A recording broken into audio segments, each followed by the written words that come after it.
Assalamualaikum warahmatullahi wabarakatuh. Sebelumnya, yang terhormat Ibu Dwi Asri Anggarwati, SEMSC, selaku pengampu mata kuliah pengantar manajemen dan kawan-kawan yang saya banggakan. Di sini kami akan mempresentasikan hasil diskusi kami, yakni tentang pengelola keberagaman. Sebelumnya, alangkah baiknya kita memperkenalkan diri terlebih dahulu. Yang pertama, saya moderator Kiranovika dengan NPM 085. Saya Nazila Fika, NPM 58. Saya Ilham Fadila dengan NPM 029. Saya Ingrid Musmari dengan NPM 083. Saya Regina Kartika Aulia dengan NPM 089. Saya Sabrina Tiara Sofia dengan NPM 074. Baiklah, penjelasan pertama yaitu tentang mengelola keberagaman. Nah, sebagai seorang manajer harus tahu nih bagaimana mengelola suatu keberagaman menjadi hal yang positif. Maksudnya apa? Nah, sebelum kita menggali apa itu keberagaman dalam suatu perusahaan, kita harus tahu dulu nih apa arti keberagaman. Keberagaman atau diversity adalah segala hal yang membuat orang berbeda. Maksudnya nih, di suatu perusahaan itu memiliki pegawai. Nah, pegawai-pegawai tersebut itu memiliki perbedaan. Misal dari ras, budaya, umur, gaya hidup, pola pikir, dan lain-lain. Selanjutnya, keuntungan dari keberagaman di tempat kerja yaitu sebenarnya banyak sekali. Dan di sini saya akan menyimpulkan ada 5 keuntungan dari keberagaman di tempat kerja. Yang pertama, penggunaan talenta pegawai yang lebih baik. Jadi penggunaan talenta pegawai yang lebih baik maksudnya adalah perusahaan yang memiliki orang-orang yang bertalenta terbaik adalah perusahaan yang memiliki daya saing terbaik. Maksudnya apa?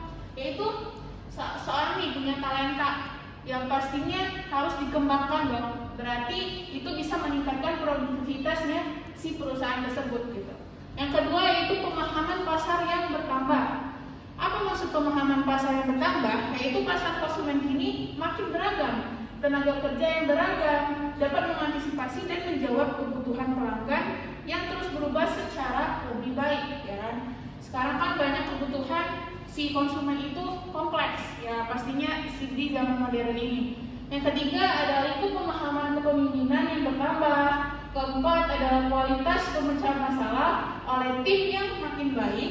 Yang kelima ada biaya yang berkenaan dengan perpindahan pegawai, ketidakhadiran, dan tuntutan pidana yang makin berkurang. Baik, saya akan menjelaskan selanjutnya, yakni faktor-faktor yang membentuk keberat-sebelahan pribadi. Ini dibagi menjadi beberapa bagian. Yang pertama, prasangka, diskriminasi, dan stereotip. Nah, prasangka sendiri adalah kecenderungan untuk memandang orang-orang yang berbeda sebagai orang yang tidak baik. Jika ada seorang yang mewujudkan prasangkanya pada seseorang menjadi suatu tindakan, maka terjadilah diskriminasi tersebut. Nah, selanjutnya bagian besar dari prasangka adalah stereotip, yaitu keyakinan yang kaku, berlebih, dan tidak rasional mengenai suatu kelompok atau orang-orang tertentu. Dari prasangka stereotip ini sendiri ada beberapa contoh dalam kehidupan sehari-hari yang bisa kita ambil. Yang pertama, prasangka terhadap kelompok etnis. Yang kedua, prasangka gender. Yang ketiga, prasangka berdasarkan penampilan. Yang keempat, prasangka terhadap agama. Dan kelima, prasangka terhadap status sosial. Dan masih banyak lagi contoh dalam kehidupan sehari-hari dan dari prasangka stereotip ini sendiri. Oke, next. Yakni etnosentrisme adalah keyakinan bahwa satu kelompok atau subkultur tertentu bersifat superior dibandingkan dengan kelompok atau budaya lain. Etnosentrisme juga membuat orang sulit untuk menghargai perbedaan. Ada beberapa contoh yang bisa kita ambil. Yang pertama, menganggap budaya sendiri sebagai yang terbaik. Yang kedua, menilai berdasarkan tata nilai sendiri. Yang ketiga, menghindari interaksi dengan kelompok etnis lain. Yang keempat, mengklaim keunggulan rasial. Yang kelima, memperkuat prasangka dan Baik, materi selanjutnya ialah faktor-faktor yang mempengaruhi karir wanita. Meskipun tenaga kerja wanita telah bertahun-tahun memperlihatkan kemajuan, banyak organisasi yang melihat bahwa tujuan karir wanita tersebut masih tidak dapat dicapai atau terlalu sulit dicapai. Selain itu, pria masih memiliki keuntungan mendapatkan upah lebih tinggi dan kesempatan naik jabatan lebih cepat. Jadi, ini masuk ke diskriminasi ya. Next.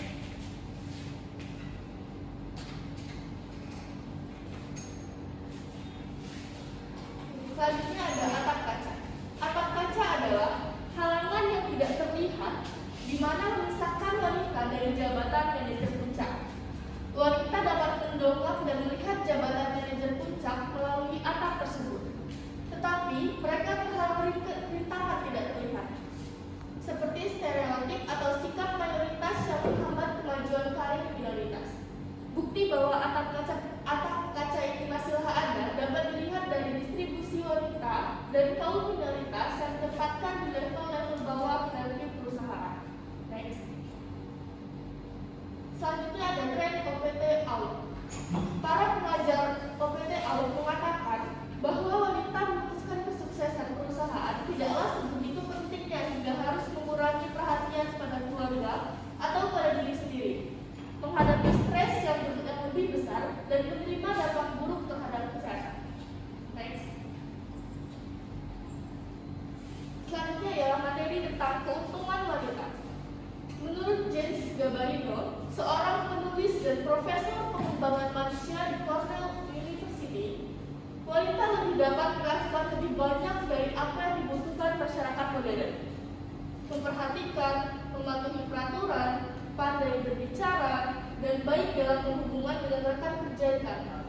Ini didukung fakta bahwa manajer wanita biasanya mendapatkan nilai lebih tinggi dari bawahannya, berkenaan dengan keterampilan interpersonal dan faktor-faktor. Oke, selanjutnya ada kompetisi budaya. Kompetisi budaya adalah kemampuan untuk berinteraksi secara efektif dengan orang-orang yang berbeda. 5 langkah dalam menerapkan rencana keberagaman. Langkah pertama yaitu mencari tahu masalah yang berhubungan dengan keberagaman di dalam organisasi. Langkah kedua, memperkuat komitmen manajemen puncak. Lalu ada langkah ketiga, memilih solusi yang sesuai dengan strategi yang seimbang. Langkah keempat, menuntut hasil dan meninjau kembali tujuan-tujuan. Dan langkah kelima yaitu menjaga momentum untuk mengubah budaya.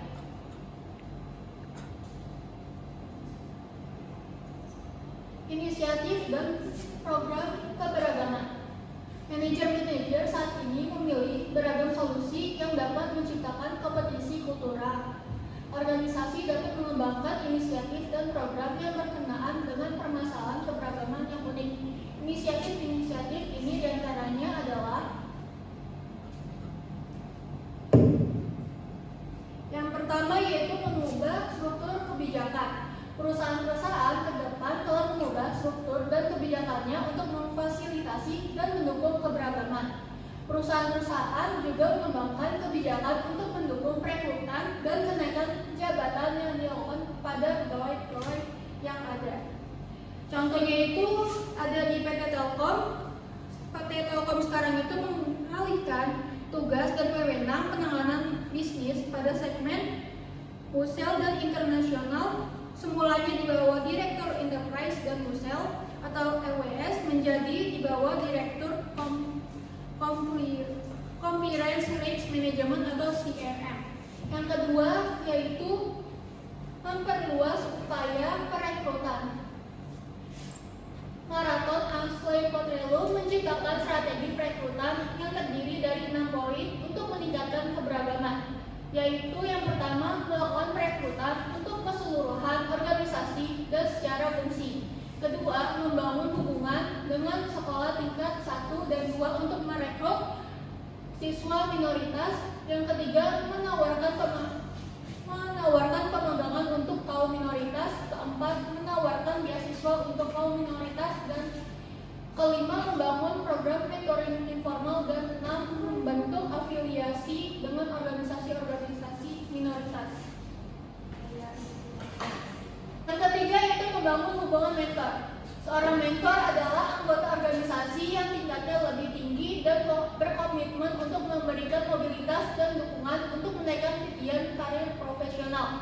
Program mentoring ini memberikan pelatihan langsung dan informasi pada kaum minoritas dan perempuan tentang norma dan pengharapan organisasi.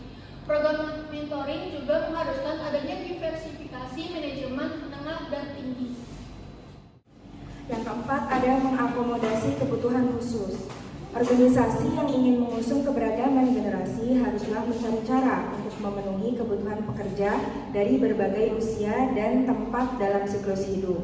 Misalnya, kaum minoritas di Amerika Serikat dan imigran seringkali memiliki latar belakang yang rendah dibandingkan dengan kelompok lainnya.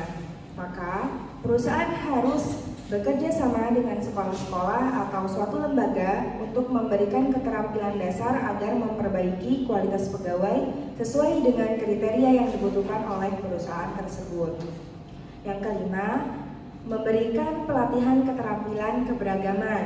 Pelatihan keberagaman atau diversity training adalah pelatihan khusus yang membantu pegawai mengenali batasan, prasangka, stereotip budaya mereka, dan mengembangkan keterampilan untuk mengelola dan bekerja di tempat yang beragam.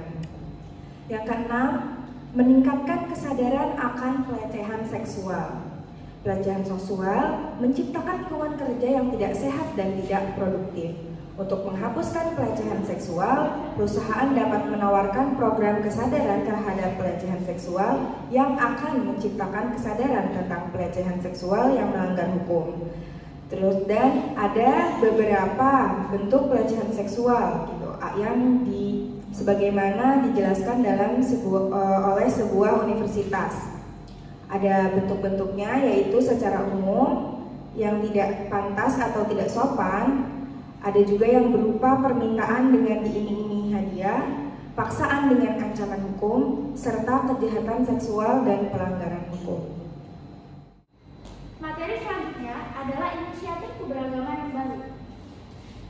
Inisiatif keberagaman yang baru dibagi menjadi dua. Yang pertama adalah tim multikultur. Tim multikultur adalah tim yang terdiri atas anggota-anggota yang berasal dari latar belakang bangsa, ras, etnis, dan budaya berbeda, bahkan dapat memberikan potensi yang lebih besar untuk meningkatkan kreativitas, inovasi, dan nilai pasar global. Penelitian menunjukkan bahwa tim-tim yang berbeda menghasilkan alternatif lebih banyak dan lebih baik dalam menyelesaikan masalah, serta menghasilkan solusi yang lebih kreatif daripada tim-tim homogen.